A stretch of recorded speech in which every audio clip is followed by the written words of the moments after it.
Right, we are entering the next stage of the work on the hull, and that means filling. And I'm going to use all sorts of different fillers for different jobs as we go, but starting out with milliput. Now, if you've not used milliput before, it comes in different colours. A lot of people use the white, but I prefer the terracotta because it's really clear to see where it is, no matter what the colour of the styrene I'm working with, or what other medium I might be working with. It's really easy to see. So I prefer the terracotta, but you can get black, white. The most common one is grey, I would guess. This is a really good product, not just for modelling, for all sorts of things. But from a modelling point of view, it's sandable.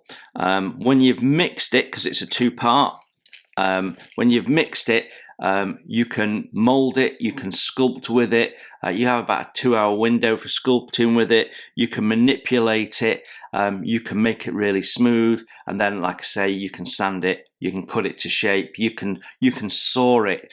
It's a really, really great product, but you do have to be careful. It's not for every job. Sometimes it can be harder than your plastic, in which case that can cause you problems where you're sanding away the plastic, but not this at the same rate. So you do have to think about what you're doing. I'm going to use this primarily for filling the scuttles that Trumpeter put in the kit that I don't want there. But I'm also going to use it for one or two other jobs where I've got some sculpting to do and some finishing work to do. So yeah, we will see where I need to put this. I'm going to start at the stern and move forward. But I thought for those of you who've perhaps not used the product before, I might just give you a little insight into how this works. So, like I say, it is a two-part. So we have a hardener and we have the main putty, which you can see is quite soft, and it works where you use equal amounts of both. So I'm just going to use my little filler tray here so we don't get any on the mat, because it sticks like billy-o to everything. So get that roughly the same, and I'm just going to cut off an amount. It's very easy to actually cut too much off because it doesn't look like too much, but then you're doubling it because you're mixing it, and a little goes a long way, especially if you apply it in a way that you're using it sparingly. So I won't just pile this on and then sand most of it away. I will use water to manipulate this and get it into shape and have as little cleanup as possible. So if you've used this product before and not used it with water, I'll show you what I'm doing as we go.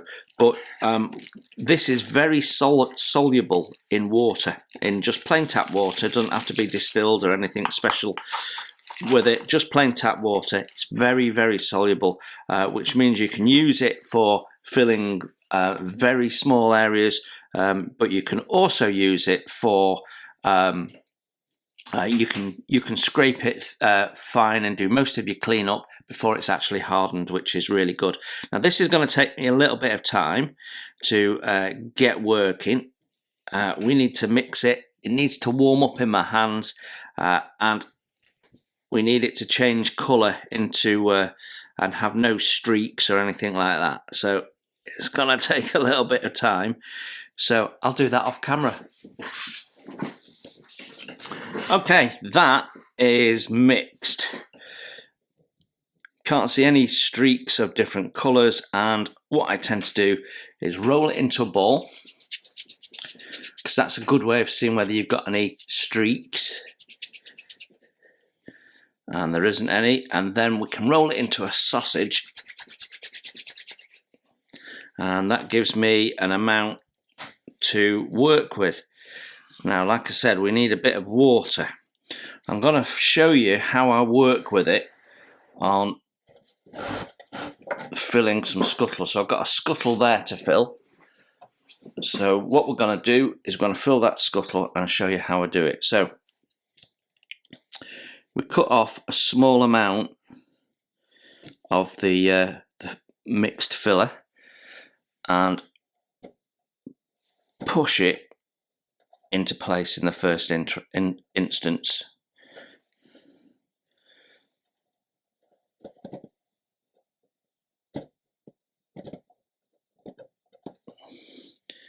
And then I simply dip this blade, which is the tool we're using for manipulating the filler, into the water so it's just wet.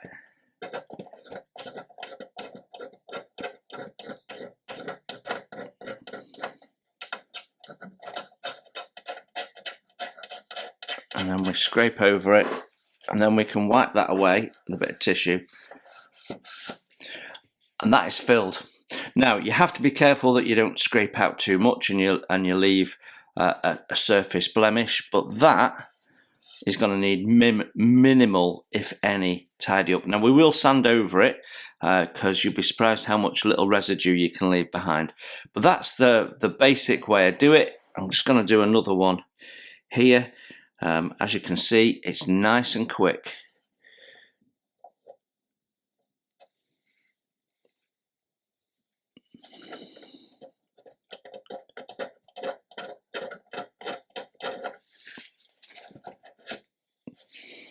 Easy as that. So I'm going to get on with filling all these unwanted scuttles, and then I'll come back to you when I'm doing some other filling tasks that you might be interested to see. So I managed to do a little bit of damage to this top edge here when I was sanding this area here. I caught that. So we're going to use the milliput just to do a small repair there. So I'm just going to push it into place to start with. You can see I just rolled that into a sausage. There we go. And then we can, with a wet blade, we can start to flatten that out.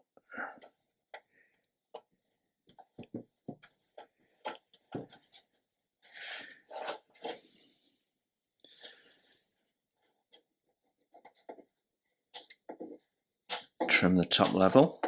We'll probably have to trim it a couple of times more yet, but it's just about getting rid of the excess. Keep my blade nice and wet.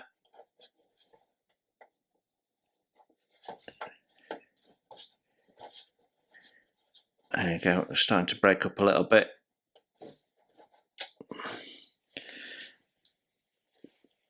And we can cut away this area here where we've got good undamaged hull, and then just keep pressing it down into shape.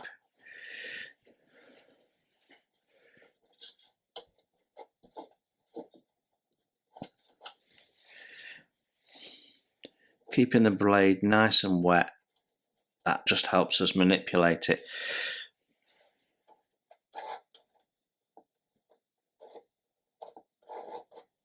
So I'm pushing in underneath so I get down to the deck level, and then smoothing it out and just putting the shape back in.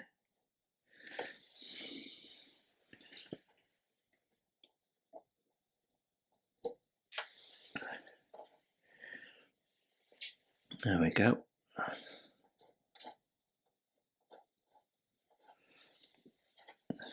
And that's nearly there. Just take a little bit more off the height there.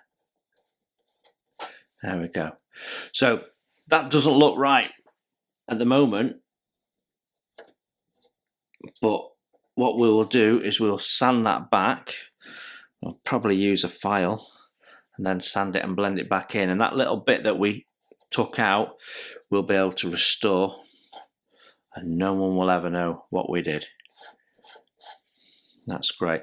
And if you manage to get material into your scuttles, just a cocktail stick just opens up that hole again.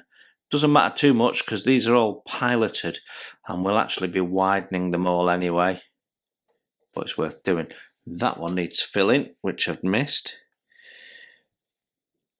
so we'll just quickly do that one.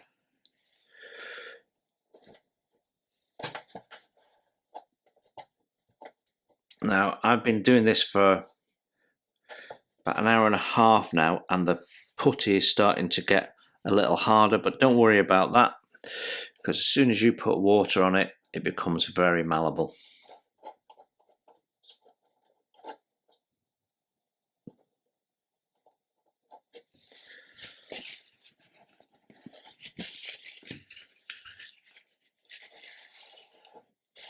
There we go. So that's a little repair done, and this is great for that sort of stuff.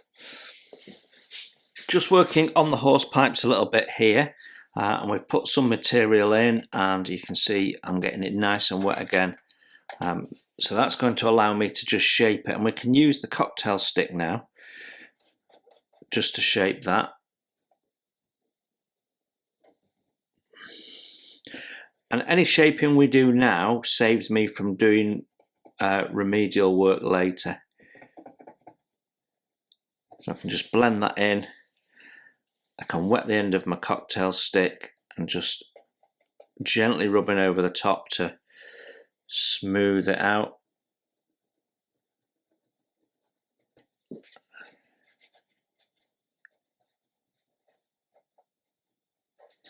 So where we'd sanded away, we'd created a small gap between the deck and the hull parts, and there we go. We have largely sorted that now, so we can let that dry, and because that's roughly where we want it,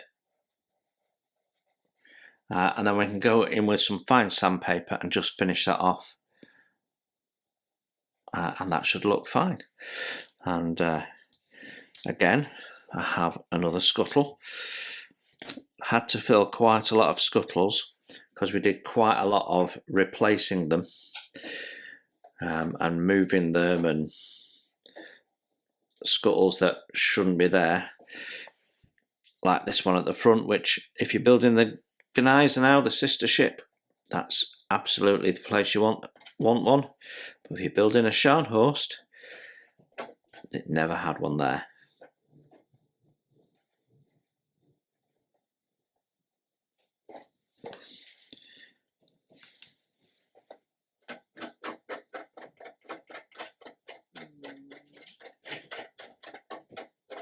You can see how soluble this is in the water. Makes for a really easy cleanup. Try and get as much off as you can, because it dries on really hard and it just means you've got less sanding jobs to do. Right, well, I'm going to carry on filling scuttles, and I'll see you in a bit. So I'm just going to show you how I sort out these misshapen scuttles at the front. You can see I've put a cocktail stick in the scuttle, and what I'm doing is I'm packing around it with our milliput, and then I'm just wetting my blade again, and we're just going to tidy that up, leaving the cocktail stick in.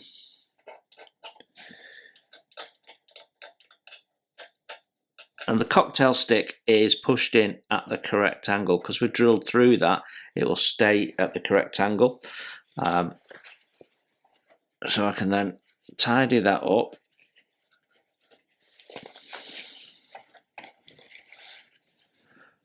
And if I slowly remove the cocktail stick while twisting it,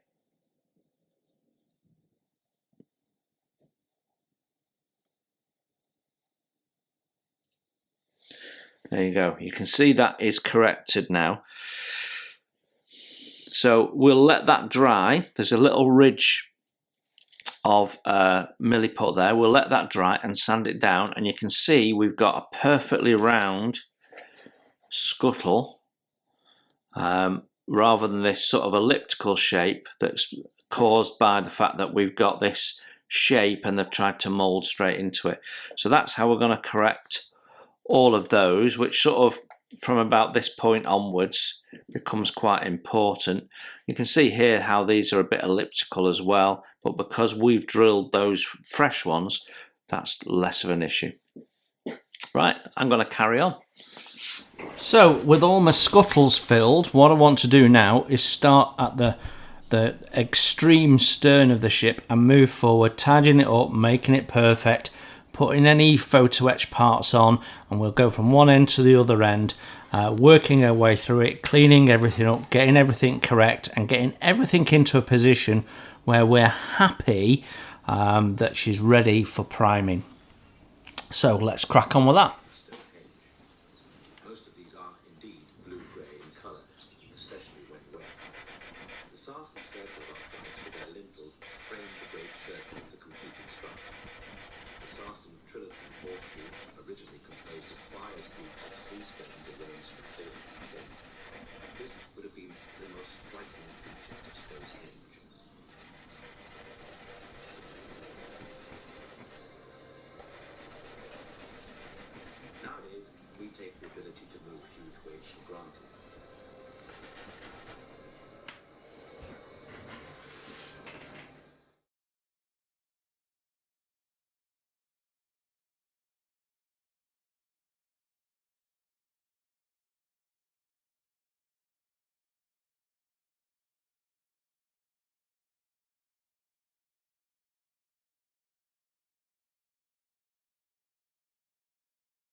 So what we're trying to do is get this as smooth as we possibly can ahead of priming.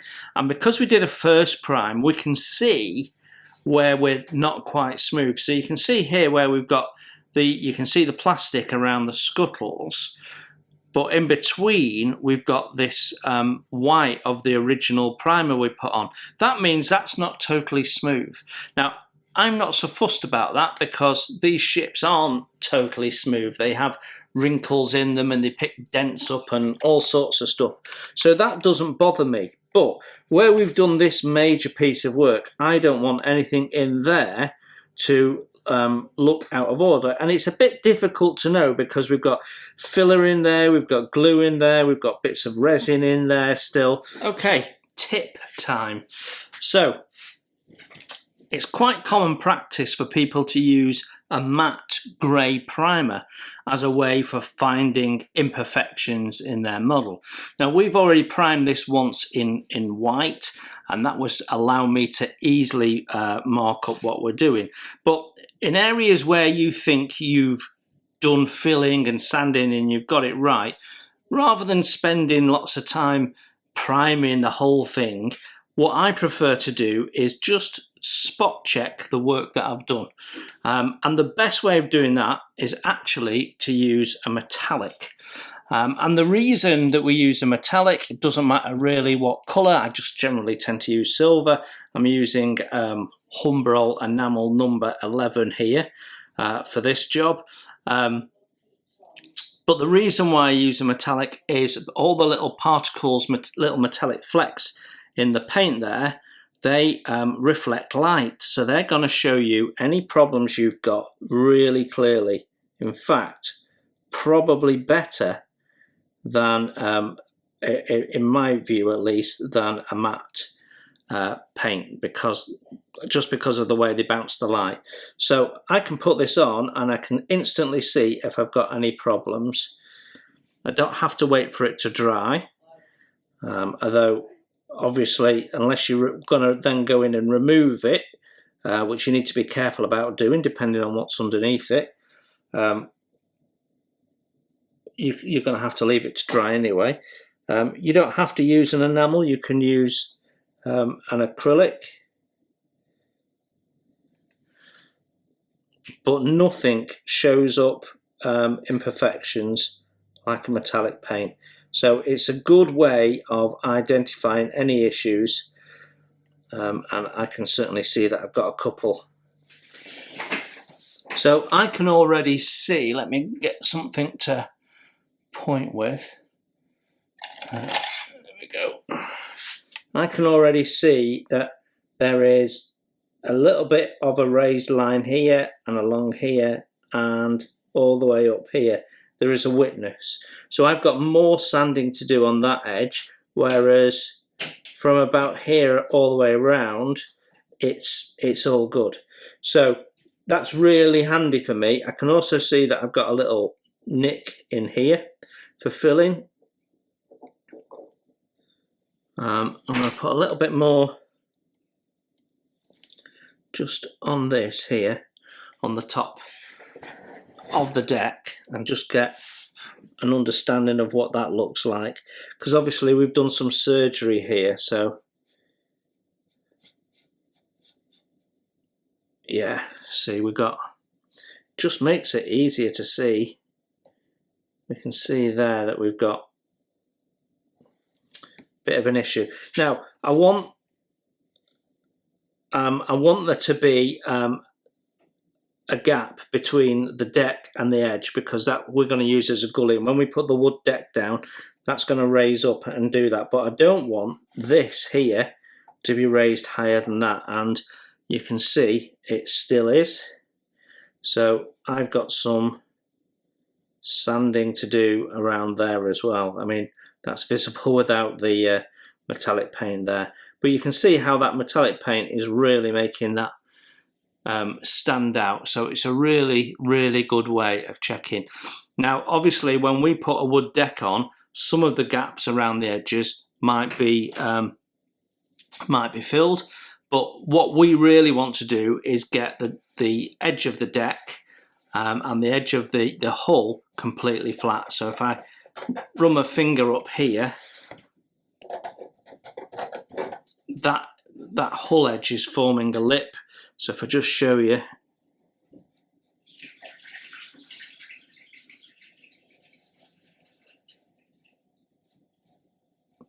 so I've got a step there, and I don't want that. I want that totally smooth so that it's the same height as the deck all the way around. And when we put the wood deck on, it's going to look uniform all the way around. I mean, we're talking about minute differences, but it's very easy to just sand this flush. So let's do that, and that'll get rid of some of the imperfections, because I can see here, I'll just highlight that with the paint there. You can see there's a little ding in the plastic, probably done in the factory, hadn't spotted it before, but as soon as you put paint on it, it really stands out. So it's worth just going round, and anything you're not sure of, just going over it with this metallic paint and just see where your gaps are. Now the fit of the deck is really pretty good in the main, but there are areas where we've done some surgery and we need to make sure that we're doing a nice smooth job. So as we move forward, I'm doing sort of a section at a time, we will check all of that out and make sure it's good.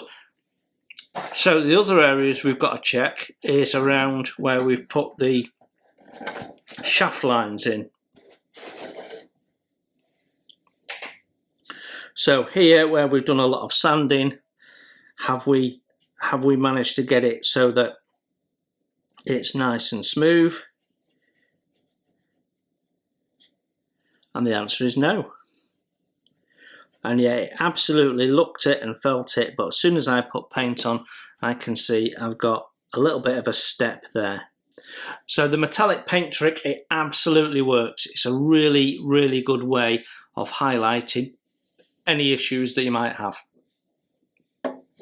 And of course, where we've yet to fill, it's a good way of highlighting what we've got to fill. So if I just run that in there, you can see how those gaps really stand out now, because it's just bouncing that light around and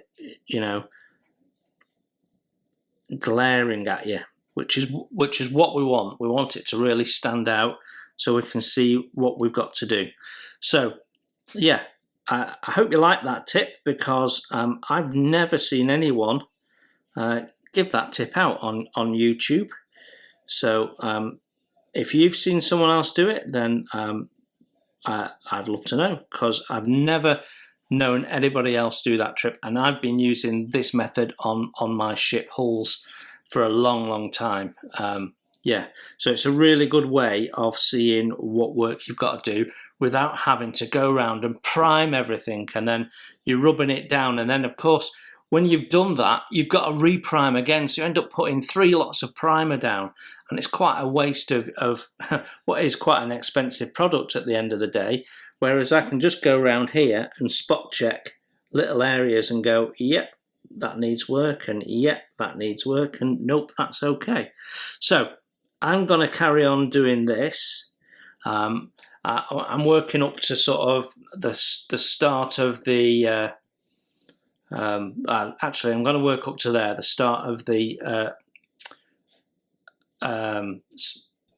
boiler intakes, and then we can do that stern section, and then we'll move on.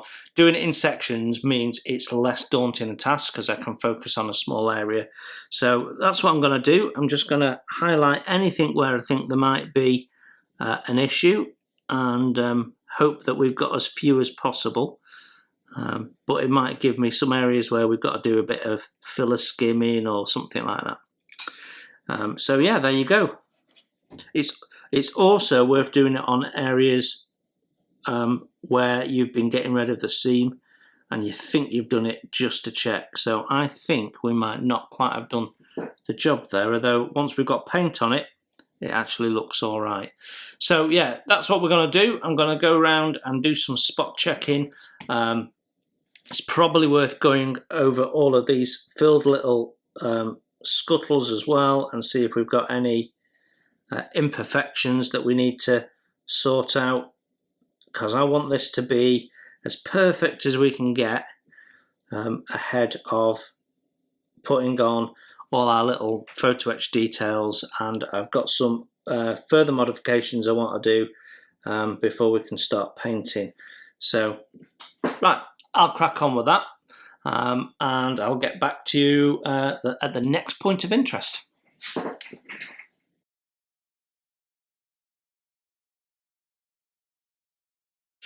So as I progress through this, sanding it smooth, making sure it's perfect, having put the silver paint down to identify any flaws, I can see what's perfect, and I can also see, so you can see here we've sanded through, and it's perfectly smooth. But then in other places I've got a little bit of pitting, so I know that's slightly below the surface, and we can give that a skim with some filler, which I'm going to do in a minute. But as we go past these scuttles and we know that they're perfect, what I'm doing now is finally opening them out to their final position. So when we drilled these through, we drilled with a 1.3, which was very much a pilot drill to locate them. Now we need to get them to the right size. So I'm opening these up to a 1.6, and I'm doing that manually. Before we did it with a power drill. Now what I'm doing is I'm just going in manually. That gives me lots of control. I can do it nice and slowly, make sure my angle's perfect. There we go.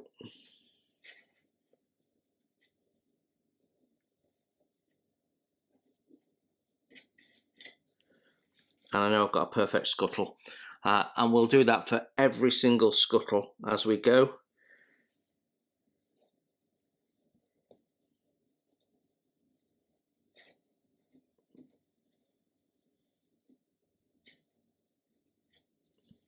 There we go. Now the reason why we do this last, after we've done the sanding, is to make sure we've got a nice crisp edge. You can, almost at a microscopic level really, but you can just round off the inside of these, especially the ones on the curves. So it's better, just to make sure they're crisp, to drill it through after you've finished sanding. So that's why we pilot hold first. and all of these I now know are spot on perfect, so I can drill these out. I've got no sanding to do around these, and it gives us our final look, and we know that this bit is now done, which is excellent.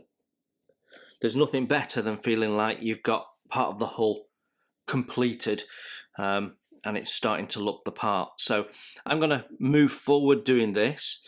We've blended in the anchor here, so when we put the silver paint on, we could see that there was a lip. I've now sanded that, and you can see how that's all sort of feathering in now, so that's really, really good. And I've got some weld seams to put on. We'll come back and do that in a moment or two. What I wanted to do is just finish the sanding up to my point, so that's sort of up to this line here, and then so we'll have sanded all that smooth. Then I can do my skimming, then I can do my resanding, and what have you, and making everything pretty. And then what we're going to do is we're going to go back, put the weld seams on, put the photo etch parts on. I've got a little bit of final work to do around the openings for the rudders, and we've got some eye bolts to go on, and I may or may not do some little plates that go around the base of these, so the struts go into a sort of elliptical base, which I'd like to make if I can pull it off. So I'm not sure how I'm going to go about that, because they've got to sort of fit around there and what have you, but a little bit of thin plastic card would probably do the job. We will see. If I can come up with a solution, then that's what we'll do. I've got lots of ideas of how I could go about it, but quite often ideas and reality don't quite blend as well as you'd like to hope. So I'm going to carry on, and I'll show you when I've got something more or different to show you. So we're at that point now where we're just making it perfect, and every part of this now has to be sanded. We don't need to take it back to the plastic, we just need to make sure everything's nice and smooth to the touch, and don't worry too much about a few scratches in there, because they'll disappear when we prime, and we could have to prime twice at this stage. Depends on how good a job I've managed to do of all the sanding. So we're taking it up to here, so I've sort of divided it into 6 sections, so a lump that long, and then a center section, and then a bow section. So I've already done 1/6 of this. The other side of this is now completed, and I'm nearly done here. So I'm going up to here. I've just got this area to sand smooth, where we've got the scuttles. We've still got some eyebrows remaining on there. We've got some gouges to sand out and bits and pieces. So we'll get all that nice, finish opening up the scuttles, and then when we've done all of that, we'll be ready for putting photo etch on here. Now I still have some work to do on the rudder openings, so that'll be the next bit, because that's still a bit of scratch building, and then I've got bits to do like putting the sacrificial anodes on the A-frame legs and bits and pieces like that. So we've still got some stuff to do to make this ready for the photo etch. We won't be putting the photo etch on until we know there's no more sanding to do and everything's perfect. In the center section, when we get to this bit here, we've got to do something with this. We're going to thin it out from the inside a little bit, just because we've got a visible flat edge and we need that to be a point, and just a little bit of shaping at the 2 ends there. Most of this though is there's a bit of sink there that needs sanding out, possibly filling.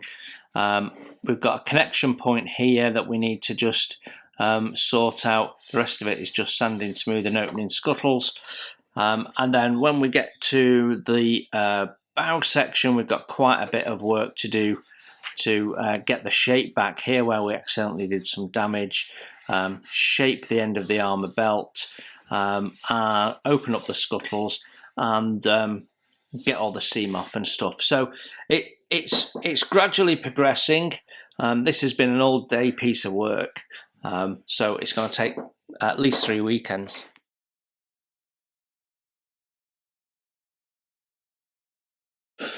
Well, exciting because it's Scharnhorst Day again and we're continuing this build.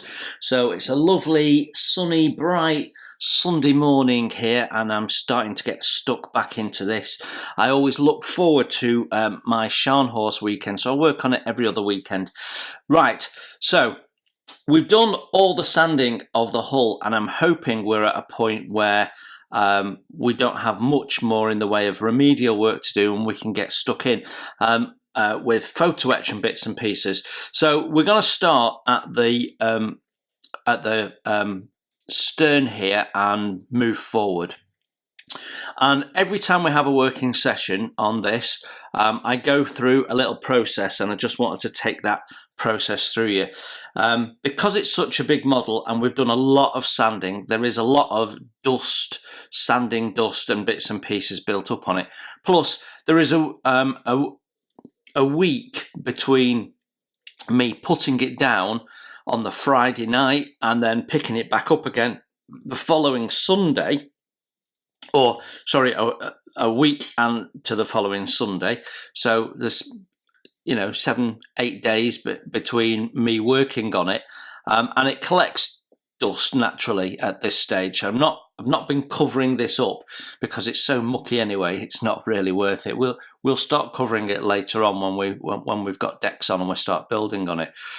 So at this stage, before I do anything every time, I need to give it a clean down. And the reason for that is we want to keep any muck, dust, hairs and all that sort of stuff away from anything we're gluing. And now we're starting to glue final details down. I don't want to be super gluing in hairs and fluff off my jumper and stuff like that into there because it'll all get seen under the paint. So we need to keep it as clean as possible. Also, you might have noticed we've got tape on the holes. I can't remember if I mentioned this before, but I'm going to mention it now. Once we start putting the superstructure on here and these holes are covered up, we don't want to be dropping stuff inside the hole. So that just stops me dropping a part that I was about to stick in down there and think, because even if you're putting the part over here, if it flicks out of your tweezers, you're going to score the best goal of your life. It's going to go through that hole and you're going to be rattling a great big model. So believe me, from experience, if you don't cover these up, you pay the price. So first thing I'm going to do is I'm going to just blow it with I've got a little puffer and that just gets rid of the worst. You can see some blocking the holes there. And I'm going to do that on the sides of the hull as well.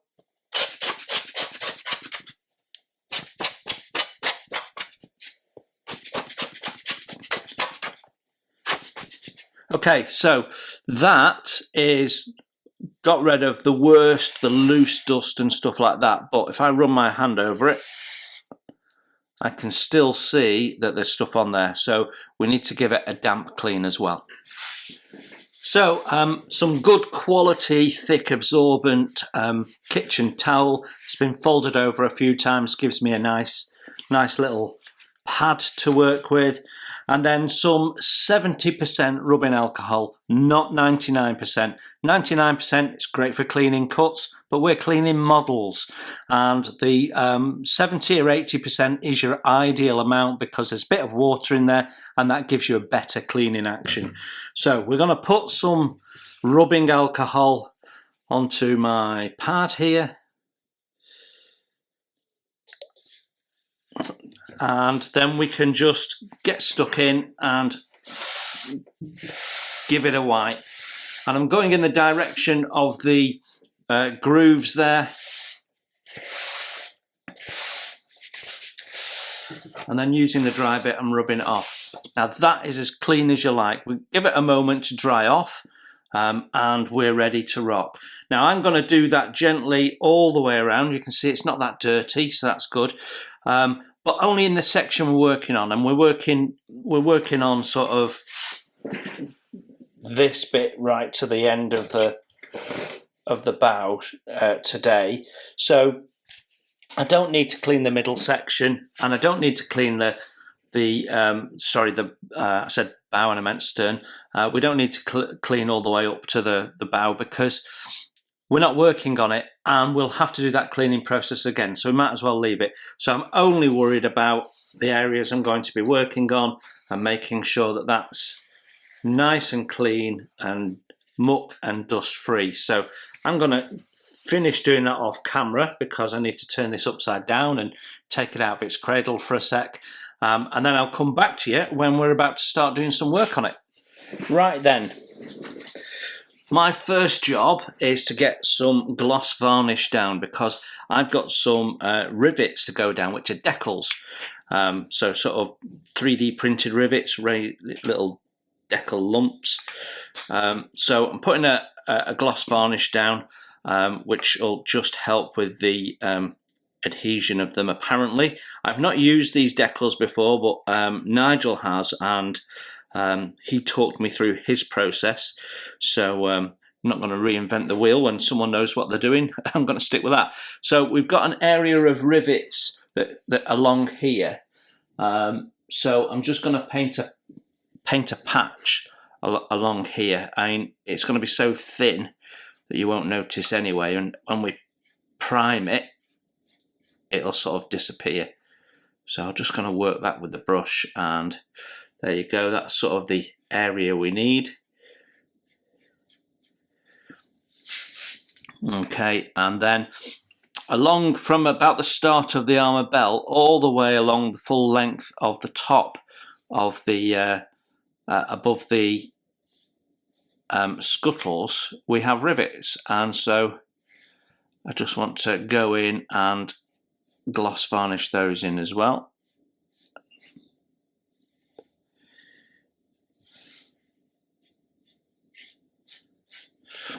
Okay, so that is going to help me with placing decals, and we can leave that to dry while we crack on with some other bits. So I've taken that up to the first secondary gun, working backwards, if that makes any sense whatsoever.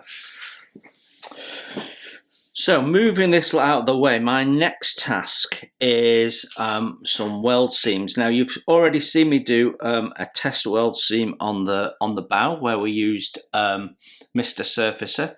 I've got a weld seam to put just along this line here. So what I've done is I've marked out its position using a pencil, just like that.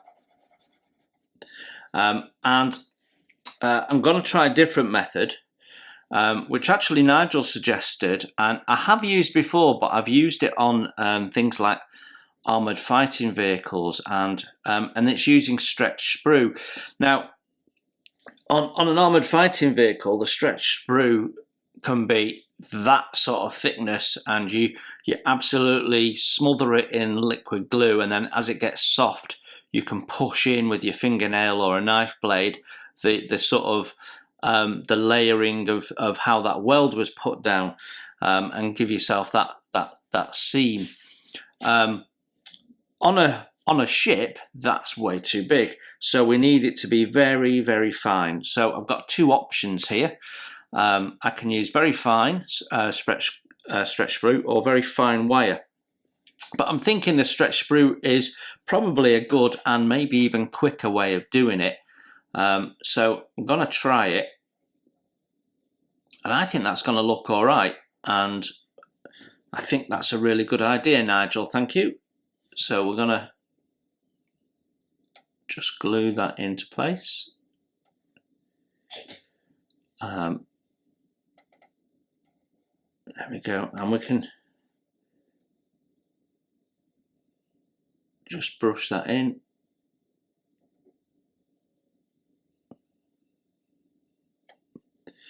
There we go. What I should have done and didn't do was get my nippers.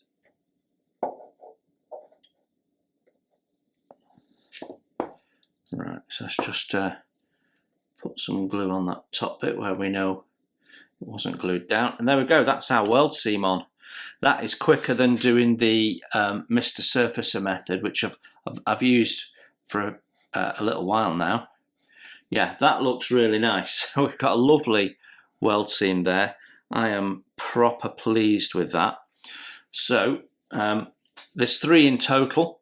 There's another one in the same place on the other side, and then we're going to put one down the middle, and then that is it as far as I can see for weld seams. But I am going to have a quick flick through my anatomy of the ship and double check that.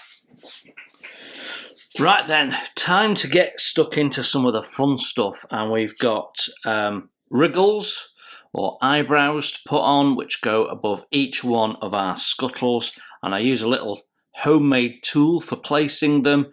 I have done a separate video. I will try and remember to put it in the link on how I go about making that, but it's basically a cocktail stick and a bit of clear plastic. We've also got handrails to put on, or hand irons, more properly called. I'm using the MK1 versions. They're much more accurate than others that you see. You have to do a little bit of folding. You've got to bend the ends up on these things, so that they're a little bit fussy, but they're very, very good and look exactly like the real things, which are basically a bit of bent bar. So to stick all this down, I'm going to be using Zap Thin CA, which I've been using for a few years now, and I really like it. And because I really like it, I don't look at any others because, well, what's the point? I know I like this one. And what we're going to do is we're going to put some on the inside ring of this lemonade bottle cap, actually. So you have this little guide here that sits on the inside of the bottle. That's great for just capturing a small amount of collected thin CA. So we make a little puddle there. You can see that there, and that, because my top is angled, that'll stay there quite nicely for some time. So we'll take that off, put the cap back on, put the outer cap back on, clip that back around the neck, and away we go. And I've just got glue on my fingers, and I think I just got glue on my knife. Yes, I did. Right, okay. I'll be applying glue using this. It's just basically a piece of wire. In fact, I'll tell you exactly what wire it is. If you've got a Tamiya 1350 ship that has aeroplanes, they provide you with a bit of wire and a stand to mount the plane on, so it can sort of look like it's flying. It's one of those wires, because it doesn't bend, it stays nice and straight no matter what you do with it. So they're perfect for using as a glue applicator. And then the knife, I always get comments on this, so I'm going to tell you just in case you've not seen me use this before. The knife, it's a number 11 blade that I broke the end off, and then what I've done is I've made a flat chisel edge, and it allows me to go down and cut directly through the photo etch tab without any dragging, and it's absolutely the best way to deal with your removing your photo etch. So that's what we're going to be doing. I'm going to take the photo etch off only as I need it because it's tiny, and you know, I don't want to lose anything. So, and we actually have the first one captured in this little bit of masking tape. So I'm just going to put that back on my cutting area. So they have a right side up. So they are relief etched, these, and have little welds on the inside. So I'm just going to clean this up because I know that I've got a little bit of a tab on it, which I have just removed. Okay, so for placing photo etch, my preference is a wax pencil.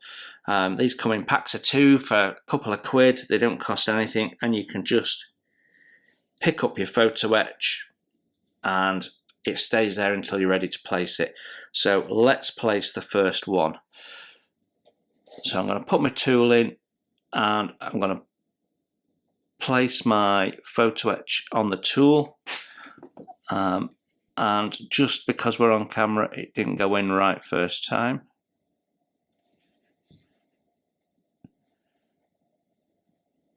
So get my tool straight Right, that's in the right position now.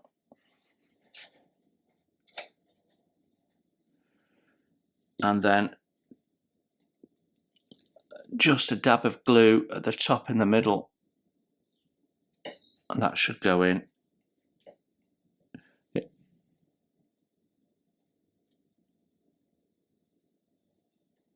And there we go. First eyebrow on, and off we go. So, try and work methodically through these and leave all of the connection point on the actual fret so that our part is nice and crisp. I don't want to be trying to sand these little eyebrows. Right, we have the first few eyebrows on, so it's time to do some handrails. So I need 3 handrails going down there. Keep calling them handrails, hand irons. So best thing to do with these is to actually fold them in situ.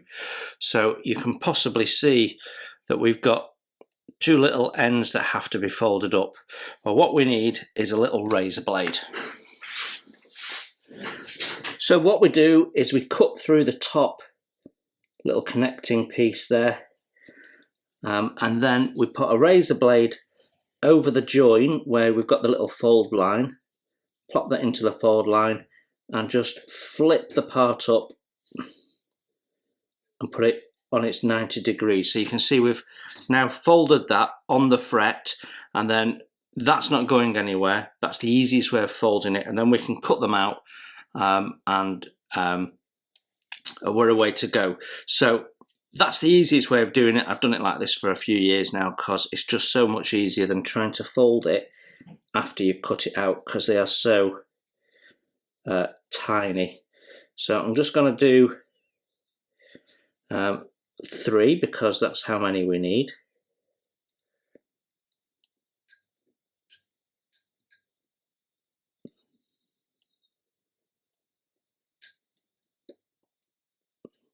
There we go, and then we can cut those out and glue them on. So having bent the photo etch for the hand irons, what I've next done, I've actually put those first 3 on, but I'm going to show you on this. I need a depth of 5 rungs here.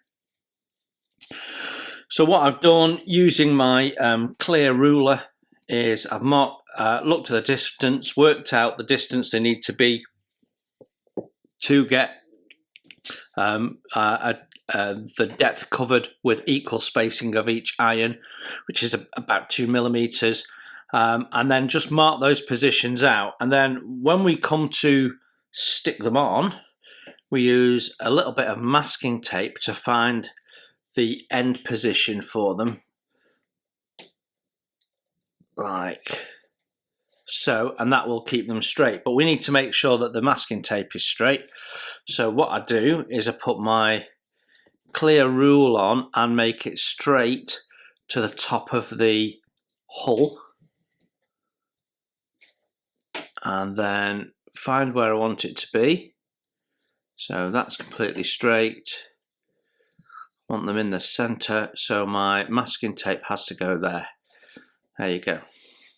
And then when we put our hand irons on, they will go up against that edge, and I know that they'll be spaced because I'll be placing them on the little pencil mark, and I know they'll be straight. Now, to glue the hand irons in place, we're not using the little wax pencil as a placing tool this time. We're using some tweezers, and that's just because the shape is awkward for the pencil. So I've got it in the tweezers, and then I'm just going to dip the 2 little tabs we folded in the thin CA and place it. And I generally work from the top down. I find if you work from the bottom up, they can get in your way a little bit. Come on. There we go. And then what we'll do, just to be sure, is we'll take a little bit of glue on our wire and just dab some on the outside leg. I don't tend to do it on the inside leg because of the tape. I might go back and do that after I take the tape off. So that is it. That is how I do my hand irons. So it's not a difficult process. I've done it on a number of ships and it's always worked for me. So I think this is the best way. The most important thing is that you get them on straight and evenly spaced.